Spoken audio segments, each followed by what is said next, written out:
প্রিয় শিক্ষার্থীবৃন্দ, আশা করি ভালো আছো। অর্থনীতি প্রথম পত্র ক্লাসে সবাইকে শুভেচ্ছা।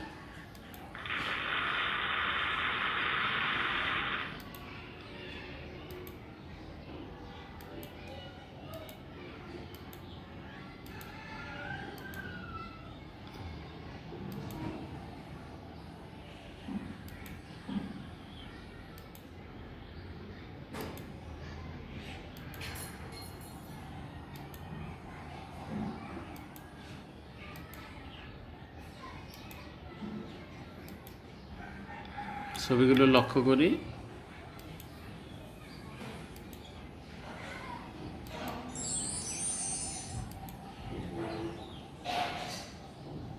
আজকের পাঠ বিভিন্ন ধরনের অর্থনৈতিক ব্যবস্থা।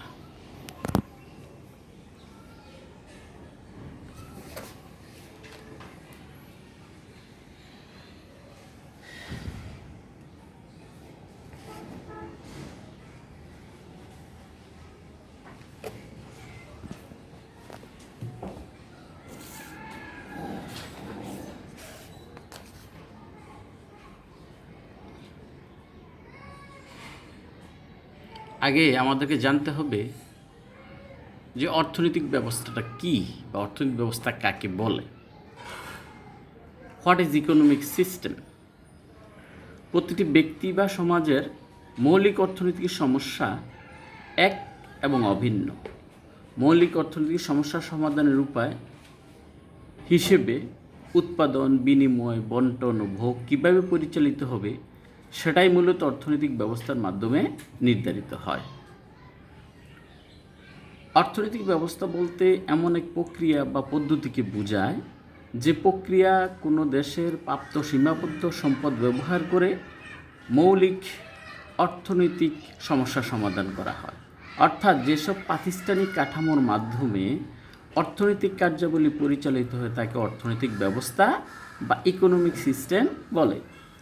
আর অর্থনৈতিক সমস্যা সমাধান প্রক্রিয়া সমাজভেদে ভিন্ন রকম প্রাতিষ্ঠানিক ও আইনগত কাঠামোর মধ্যে পরিচালিত হয়ে থাকে। সুতরাং যে সকল রীতিনীতি, প্রাতিষ্ঠানিক কাঠামো এবং আইনগত বিধিবিধানের আওতায় উপকরণসমূহের ব্যবহার, উৎপাদন, বিনিময়, বন্টন ও ভোগ সংক্রান্ত কার্যাবলী সম্পাদিত হয় তাকে অর্থনৈতিক ব্যবস্থা বলে। একটি দেশের নাগরিকের সম্পত্তির অধিকার, উৎপাদন পদ্ধতি, বিনিময় পদ্ধতি, বন্টন পদ্ধতি, ভোগ পদ্ধতি বা ভোগ ক্ষেত্রের স্বাধীনতা, শ্রম নিয়োগ, ব্যবসা বাণিজ্যের গতি প্রকৃতি প্রভৃতি নির্ভর করে সেই দেশে অনুসৃত অর্থনৈতিক ব্যবস্থার উপর। অর্থনৈতিক সমস্যা প্রতিটি সমাজে এক এবং অভিন্ন হলেও ওই সমস্যার সমাধান প্রক্রিয়া বা পদ্ধতি বিভিন্ন অর্থনৈতিক ব্যবস্থায় ভিন্ন হতে পারে।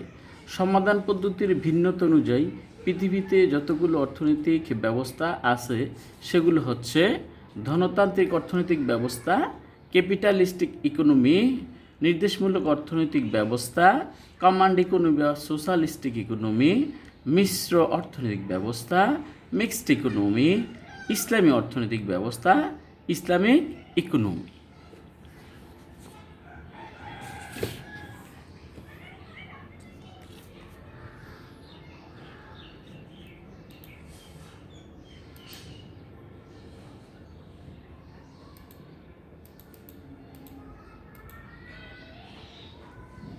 ধনতান্ত্রিক অর্থনৈতিক ব্যবস্থা। ধনতান্ত্রিক অর্থনৈতিক ব্যবস্থা কাকে বলে?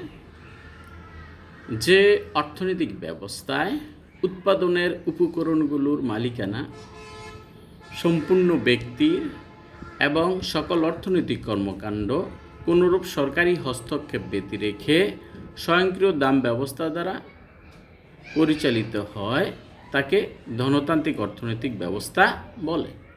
ধনতান্ত্রিক অর্থনৈতিক ব্যবস্থার কতগুলো বৈশিষ্ট্য রয়েছে: সম্পদের ব্যক্তিগত মালিকানা, উদ্যোগের স্বাধীনতা, মুনাফা অর্জন, ভোক্তার সার্বভৌমত্ব, অবাধ প্রতিযোগিতা, ব্যক্তি স্বাধীনতা, স্বয়ংক্রিয় দাম ব্যবস্থা ইত্যাদি। এগুলো আরও অনেক আছে, তোমরা টেক্সট বইয়ের আলোকে পড়ার চেষ্টা করবে।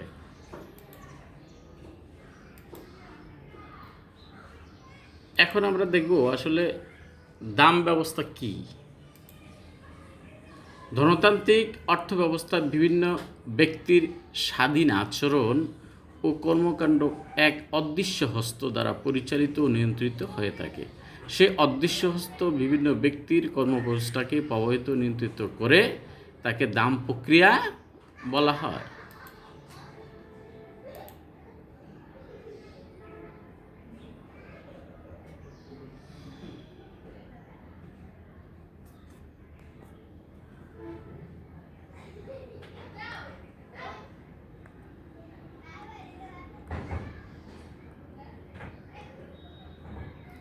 এখন নির্দেশমূলক অর্থব্যবস্থা, যে অর্থনৈতিক ব্যবস্থায় সম্পদের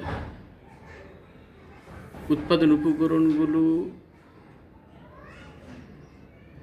এবং সম্পদের মালিকানা ব্যক্তির পরিবর্তে সরকার বা রাষ্ট্র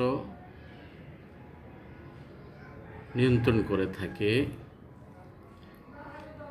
এবং সকল অর্থনৈতিক কর্মকাণ্ড ব্যক্তির পরিবর্তে রাষ্ট্র কর্তৃক পরিচালিত হয় তাকে নির্দেশমূলক অর্থব্যবস্থা বলে। এই অর্থব্যবস্থার কতগুলো বৈশিষ্ট্য আছে। সম্পদের ব্যক্তিগত মালিকানা ব্যক্তির পরিবর্তে রাষ্ট্রের থাকবে, উদ্যোগের স্বাধীনতা থাকবে না, ধনতান্ত্রিক অর্থনৈতিক ব্যবস্থায় মুনাফা অনুপস্থিত, ভোক্তা সার্বভৌমত্ব থাকবে না, অবাধ উপযোগিতা থাকবে না, ব্যক্তি স্বাধীনতা থাকবে না ইত্যাদি।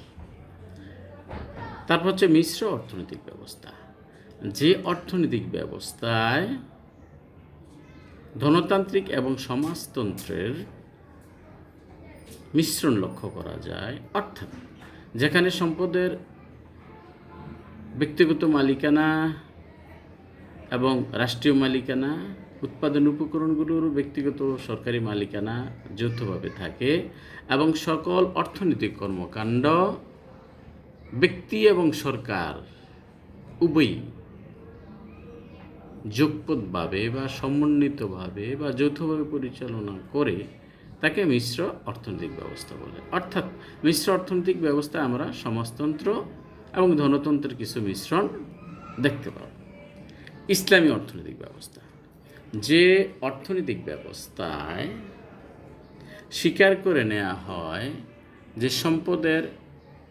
সকল সম্পদের মালিক হচ্ছেন পরম করুণাময় আল্লাহ তাআলা এবং সরকার সম্পদ ব্যয়িত হবে মানব কল্যাণে, এবং যে অর্থনৈতিক ব্যবস্থায় সকল কর্মকাণ্ড পরিচালিত হবে পবিত্র কোরআন ও সুন্নাহর আলোকে, সেই অর্থনৈতিক ব্যবস্থাটাকে বলা হচ্ছে মিশ্র অর্থনৈতিক ইসলামী অর্থনৈতিক ব্যবস্থা। এটার কতগুলা বৈশিষ্ট্য আছে, তোমরা টেক্সট বই থেকে দেখে নিবা। তাহলে আমাদের ইম্পর্ট্যান্ট হচ্ছে প্রথমত আমাদের বুঝতে হবে অর্থনৈতিক ব্যবস্থা বা ইকোনমিক সিস্টেম কি, এটা দেখবে পাঠ্য বই থেকে আমার লেকচার আলোকে। তারপর দেখবে এই পৃথিবীতে 4 ধরনের অর্থনৈতিক ব্যবস্থা আছে: ধনতান্ত্রিক অর্থনৈতিক ব্যবস্থা, নির্দেশমূলক অর্থনৈতিক ব্যবস্থা, মিশ্র অর্থনৈতিক ব্যবস্থা, ইসলামী অর্থনৈতিক ব্যবস্থা। এরপর আমাদের জানতে হবে যে ধনতান্ত্রিক অর্থব্যবস্থা কাকে বলে, এর বৈশিষ্ট্য, নির্দেশমূলক অর্থব্যবস্থা কাকে বলে, তার বৈশিষ্ট্য, মিশ্র অর্থব্যবস্থা কাকে বলে, তার বৈশিষ্ট্য, ইসলামী অর্থব্যবস্থা কাকে বলে, তার বৈশিষ্ট্য। আমরা যখন অর্থনৈতিক ব্যবস্থা কাকে বলে সেটা জানবো, 4 ধরনের অর্থনৈতিক ব্যবস্থা সম্পর্কে জানবো এবং এদের বৈশিষ্ট্যগুলো শিখবো, তাহলে আমাদেরকে যদি 2টার পার্থক্য দেওয়া হয় পারবো, বা যেভাবে প্রশ্ন করা হোক এখান থেকে আমরা সের উত্তর দিতে পারবো। আশা করি বুঝতে পেরেছ। ক্লাসের আলোকে পাঠ্য বই থেকে সুন্দরভাবে পড়ে নিবে। আজ এই পর্যন্তই, ধন্যবাদ।